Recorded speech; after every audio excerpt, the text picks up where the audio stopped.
espalhando pinheiral. Voa, voa, gralha azul, voa do chão até o céu. Voa baixo, voa alto, espalhando pinheiral. Um pássaro muito lindo, suas penas azul do céu. Vai levando o pinhão no bico, vai levando o pinhão no bico para a mamata plantar. Voa, voa, gralha azul, voa do chão até o céu. Voa baixo, voa alto, espalhando pinheiral. Voa, voa, gralha azul, voa do chão até o céu. Voa baixo, voa alto, espalhando pinheiral. Essa história aconteceu numa linda floresta. Essa floresta tinha árvores muito altas. E além disso, ela tinha folhas bem estranhas. As folhas eram espinhos e os espinhos se formavam na ponta dos galhos. Essa árvore era uma floresta de araucárias, aqui no Paraná, chamada também de pinheiro do Paraná. E o pinheiro dá um fruto saboroso, chamado de pinhão, isso mesmo. Mas aí entra um pássaro mais lindo ainda, com penas muito azuis da cor do céu. É a gralha azul. E foi com essa gralha que todo o mistério aconteceu. A gralha azul estava voando no alto, procurando um lugar para plantar o seu pinhão, para comer no dia seguinte. Foi aí que lá do alto ela enxergou uma montanha muito alta. Então ela pousou no pé da montanha lá embaixo e ela percebeu que a terra ali era muito fofinha e que ela poderia plantar o seu pinhão ali para colher no dia seguinte. Foi então que ela começou a cavar. Mas mal ela começou a ciscar, ela ouviu um barulho muito estranho. Esse barulho era muito forte, muito grave e assustador. A gralha ficou apavorada, com muito medo. Pegou seu pinhão e saiu voando, espalhando pena para tudo quanto foi lado. Então, ela resolveu pousar lá no alto da montanha. E quando ela pousou, ela percebeu que a terra lá também era muito fofinha. Então ela resolveu plantar o seu pinhão ali. Quando ela começou a ciscar, ela ouviu um barulho diferente.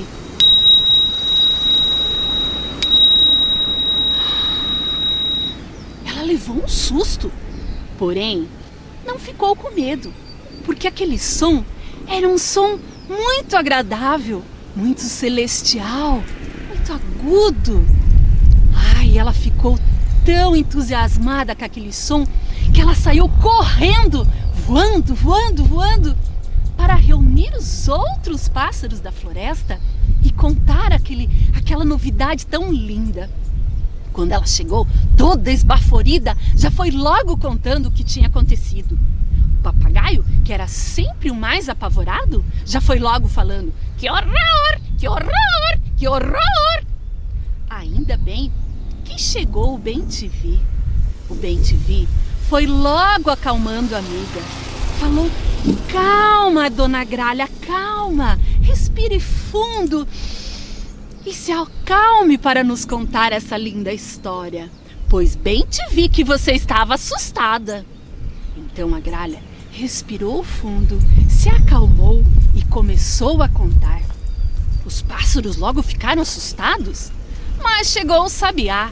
O Sabiá acalmou mais ainda aquele pessoal. Ele já foi logo contando: "Calma, gente. Essa história e essa montanha eu conheço muito bem, pois o meu avô, um sabiá muito sábio, me contou quando eu era criança. Existia uma montanha mágica, isso mesmo. A montanha produzia um som muito grave lá no pé da montanha. Sabem por quê? Era para assustar os homens que queriam destruir a floresta, destruir os animais e destruir os indígenas. Então, todos se afastavam dali e tudo ficava protegido. Mas os animais logo começaram a perguntar curiosos: mas conte do alto da montanha, por que aquele som tão agradável e tão celestial? Então o sabiá explicou que o som celestial que se ouvia era para acalmar os pássaros, acalmar a toda a floresta, e assim todos se sentiriam mais próximos do Criador e protegidos por ele. E os pássaros foram tão felizes com aquela história. O canário queria ir logo conhecer a montanha, porque quem sabe, ouvindo aquele som tão celestial, ele poderia afinar o seu canto e cantar ainda melhor. Então, todos foram conhecer o alto da montanha e toda a bicharada se reuniu para cantar muito feliz a música da Gralha Azul.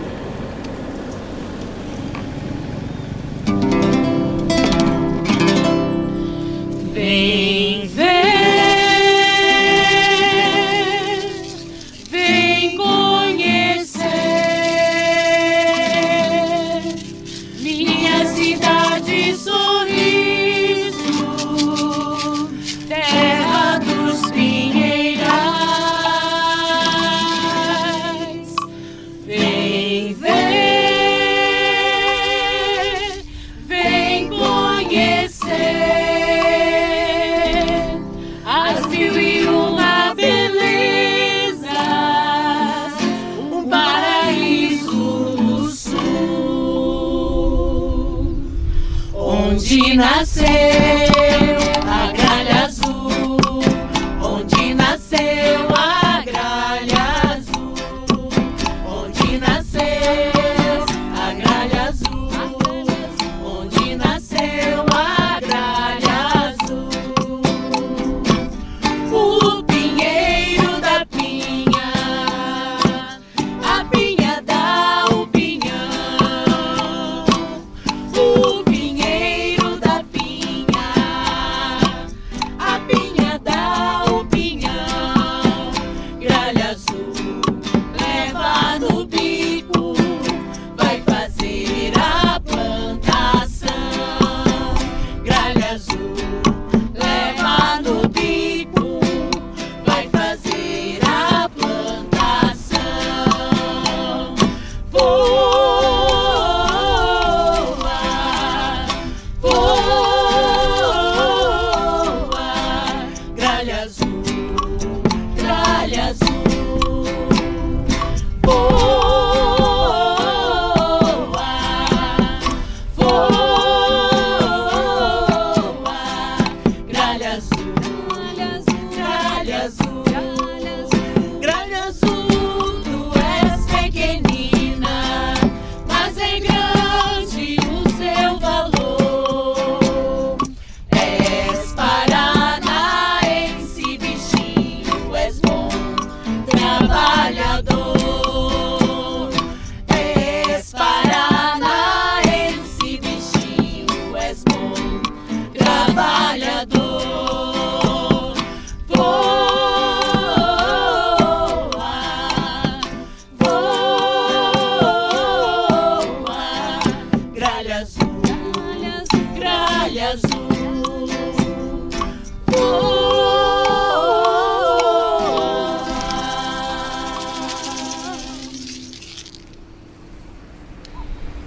Essa história chama-se Mistério na Floresta, escrito por Cristina Donassolo.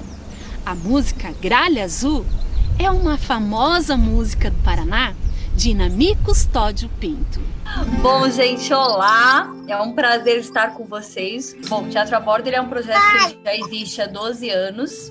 O projeto ele acontece esse ano apresentado pelo Ministério do Turismo e Instituto CCR, no trecho agora da CCR Rodonorte, em uma realização da BERT Produção e Arte e apoio local da Prefeitura de Ponta Grossa. Vamos passar para a Letícia, então, Rafa? É com a Letícia, que está ansiosíssima para falar. Oba! Pode ir, Letícia.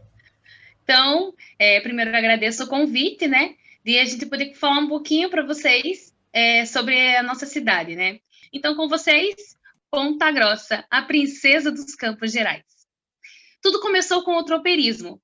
Então, as tropas, né, que vinham lá do Rio Grande do Sul, levando mercadorias e o gado para São Paulo. Só que esses caminhos não foram descobertos assim. Então, com a vinda do povo europeu, a invasão, né, dos colonizadores, os indígenas que saíram da região da Serra, que vieram, né, eles foram adentrando a mata, adentrando ao interior do estado, né, porque tudo aqui era povoado por povos indígenas, né, o Brasil todo, na grande parte de toda a história, e nós sabemos disso, e não precisa nem entrar em detalhes. Então, eles foram adentrando e abrindo esses caminhos. Muitos se tornaram caminhos importantes e rodovias hoje, né? Então, o caminho real, que é o caminho de Viamão, que é o principal trajeto, né, que corta aí o Rio Grande do Sul, Santa Catarina, Paraná, e aí distribui, depois ele divide entre Minas e São Paulo, e por diante. Então, essa atividade teve muito, olha, é o caminho de Viamão, né, e Ponta Grossa era a passagem, né, era o lugar descampado, propício para parar com os tropeiros e montar seus pousos. E a Taça de Vila Velha, que é o nosso símbolo da nossa cidade. Então, dentro desse símbolo, né, em volta desse símbolo, gira em torno uma lenda, né, Araceporanga e Duí, né, que eram dois índios indígenas que viviam de tribos diferentes, e Araceporanga ficou sabendo, a tribo de Araceporanga sabia que Duí eram dos Apiabas e os Apiabas não poderiam namorar. Por que eles não poderiam namorar? Porque os Apiabas eram responsáveis por cuidar do tesouro de Tupã. Então, como as terras, todo o Paraná era, né, na época, povoado cheio de povos indígenas, o que aconteceu? Eles também tinham os seus segredos, e os Apiabas protegiam o segredo de Tupã, que era toda a riqueza, todo o ouro. Então, Araceporanga foi incumbida de seduzir Duí, né? Era a indígena mais bela da tribo, ela foi preparada, foi banhada, foi perfumada, e o pajé entrega nas mãos de Araceporanga um cálice, uma taça, né? Um cálice contendo um licor precioso, licor de butiá. E lá no licor de butiá, ele, né, como ele era muito forte, a pessoa que bebia adormecia. E era esse o plano, adormecer Duí, para que a tribo da Araceporanga pudesse invadir e tomar todo o tesouro de Tupã. Pois, quando os dois se encontraram, quando Araceporanga olhou nos olhos de Duí, Duí olhou para Araceporanga, os dois se apaixonaram. E Araceporanga não conseguiu completar a missão. E aí contou a Duí e os dois beberam do licor de butiás e adormeceram à sombra de um ipê amarelo. Mas Tupã ficou furioso e mandou petrificar tudo, tornando aquela cidade, aquela região, tudo pedra, deixando exposto o símbolo da traição, que está aí, a Taça da Vila Velha. Diz ainda a lenda que os dois indígenas foram separados, né? A escultura dos dois está presente também dentro dos arenitos, que eles ficam próximos um do outro, mas eles não conseguem se tocar devido à traição. Então, gira uma lenda, né, em torno dessa Taça de Vila Velha e dos arenitos. Queria agradecer demais a sua participação e passamos agora, então, para a segunda parte, com a Adriana Napoli. Bom, e foi ótimo, inclusive, que a Letícia trouxe uma parte super poética, super bonita, contou histórias, porque agora essa segunda parte hoje não vai ser tão poética, porque é produção cultural, é outro diálogo. Então a gente vai fazer aqui as partes de um projeto. O que é? Então, geralmente um projeto tem apresentação, objetivos, justificativa, ficha técnica, público, necessidades e informações técnicas, cronograma, orçamento. E o que são cada uma dessas partes? A apresentação é o quê? O que você quer fazer? Né? O que é isso aí? O meu projeto são 12 apresentações de um espetáculo de contos indianos nas escolas de ensino fundamental. Objetivos. Para que você quer fazer isso? Porque eu vou, quando eu fizer esse espetáculo, eu quero difundir um livro que eu tenho aqui em casa de contos indianos. Então, eu vou fazer uma mediação. A minha intenção é aproximar as pessoas a essa outra cultura, valorizar uma cultura diferente da delas. E objetivos geralmente são escritos em tópicos e com um verbo na frente. Então seria o quê? Incentivar a leitura de contos indianos. Valorizar outras culturas diferentes da nossa. Né? Então, o objetivo ele sempre é feito em tópicos e começando por um verbo no infinitivo. Justificativa. Por quê? Por que você quer fazer isso? A justificativa é uma das partes mais importantes de um projeto. É aí que você vai vender o seu peixe. Por exemplo, eu quero fazer esse projeto de contos indianos lá em Mongaguá. E por que eu escolhi Mongaguá? Porque é uma cidade que não tem tantos projetos de contação de histórias. As crianças nunca conheceram a biblioteca, então eu vou fazer uma parceria com a Secretaria de Educação e vou levar essas crianças até a biblioteca para elas conhecerem esse outro espaço e também interagirem com o acervo da biblioteca. Já tem aí uma justificativa de por que você está escolhendo essa cidade. Ficha técnica, currículo histórico. Quem vai fazer isso? É muito importante. Isso, gente, a gente está falando de projeto cultural, mas existe projeto para tudo na vida, né? Se você vai chamar, não sei, um encanador para trocar o cano, né, da sua casa, que você está com o cano entupido, você quer saber quem é, né? Quem é sempre? Será que ele já consertou cano algum dia na vida dele? Ou será que ele é um curioso e vai deixar a minha cozinha toda alagada? Então, quem são essas pessoas? E é aí que você vê que o currículo e o histórico dos profissionais envolvidos conta. Agora vamos ao público, que também é uma parte muito importante. Para quem? Para quem é tudo isso? É para a educação infantil, para crianças da primeira infância. Ou não, é para crianças da segunda infância. Eu vou apresentar para as crianças de Fundamental 2. Ou não, é para ensino médio, é para jovens. Ou é para adulto esse projeto. Para quem você está fazendo isso? Necessidades e informações técnicas. Como você vai fazer tudo isso? Isso é muito importante. Você vai usar microfonação? Não vai. Você precisa de um palco. Eu tenho um cenário, que meu cenário tem 2 metros de comprimento. Não dá para eu apresentar num lugar que tem 1,5 metro. Então, eu tenho que colocar aí nas minhas necessidades técnicas que meu cenário não cabe em um palco com 1,5 metro. Ele precisa de, no mínimo, 2 metros para ser montado. Cronograma. Quando você vai fazer isso? Né? Importante. Vai ser um projeto que eu vou desenvolver aí de abril até novembro. Quais são as etapas, né, desse projeto? É importante também a gente pensar que, às vezes, a gente acha que a ação é só essa. Pontual, né? Por exemplo, essa oficina. O Douglas está aí na produção faz muito tempo, a Rafa também está na produção há muito tempo, contrataram um designer aí para fazer os folhetos para divulgação, fizeram a divulgação para chegar até vocês, para as pessoas poderem fazer inscrição, né? Teve planejamento, né? Teve muita coisa que aconteceu antes, né, disso. O orçamento, quanto? Né? E aí é importante a gente saber que os profissionais precisam ser valorizados, que é aquilo, não adianta você colocar R$2.000 para gastar de madeira e ferragem e pagar R$200 para o profissional que está ali todo dia ralando com você. Né? É importante ter aí uma consciência de valorização também dos seres humanos, além de valorizar as coisas, né? Bom, então, gente, valeu, uma boa noite, qualquer coisa... Estaremos lá no grupo do WhatsApp, fiquem à vontade para entrar, tá bom? Um grande abraço e até a próxima. Tchau, tchau! Tchau, gente! Tchau! Até mais! Até semana que Tchau, tchau. Bom final de semana, até semana que vem. Tchau, tchau. Até semana que vem. Bye, bye. Tchau, tchau.